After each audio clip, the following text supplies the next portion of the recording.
দীর্ঘমেয়াদী নয়, মাত্র ১২ দিনের যুদ্ধ। আর এই অল্প সময়ের মধ্যেই ইসরায়েলের গোয়েন্দা সংস্থা মোসাদ ইরানের সর্বোচ্চ ধর্মীয় নেতা আয়াতুল্লাহ খামিনিকে হন্য হয়ে খুঁজেছে। কিন্তু বহুবার চালানো এই হত্যার মিশন পুরোপুরি ব্যর্থ হয়েছে, এমন দাবি করেছেন খোদ ইসরায়েলি প্রতিরক্ষা মন্ত্রী ইসরায়েল কাটজ। খামেনিকে খুঁজে পেতে ইসরায়েলের সব চেষ্টা ব্যর্থ হওয়ার পেছনে গোয়েন্দা ব্যর্থতাকেই দায়ী করছেন তারা। ইসরায়েলি চ্যানেল কান টিভিকে দেয়া এক সাক্ষাৎকারে দেশটির প্রতিরক্ষা মন্ত্রী কাটজ বলেন, যদি খামেনিকে খুঁজে পেতাম, সেনাবাহিনী তাকে নিশ্চিহ্ন করে দিত, হত্যা করত।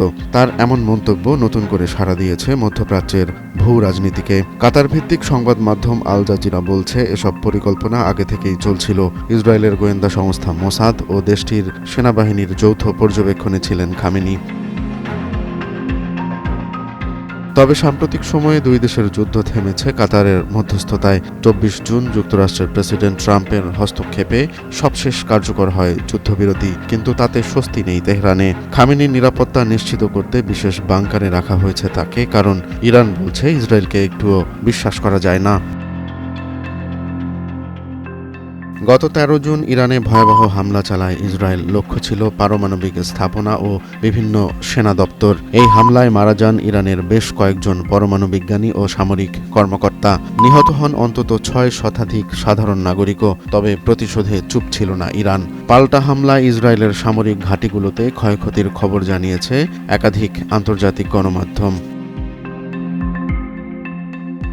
এখন প্রশ্ন উঠেছে, ইরানের সর্বোচ্চ নেতা যদি এতটাই বিপদের মধ্যে থাকেন, তবে গোয়েন্দা নজরদারির আওতায় থেকেও কিভাবে ইসরায়েলের চোখ এড়িয়ে গেছেন?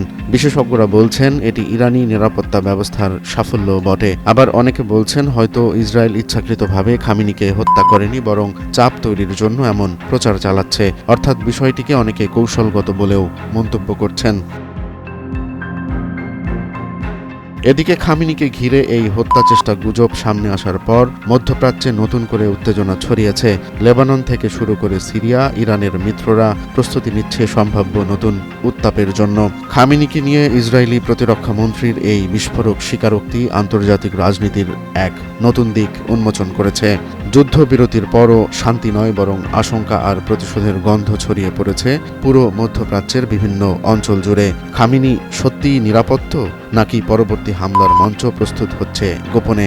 প্রশ্নটা এখন শুধু তেহরান বা তেল আবিবে নয়, গুঞ্জন চলছে হোয়াইট হাউস থেকেও। রোমান্স তালুকদার, নয়া দিগন্ত।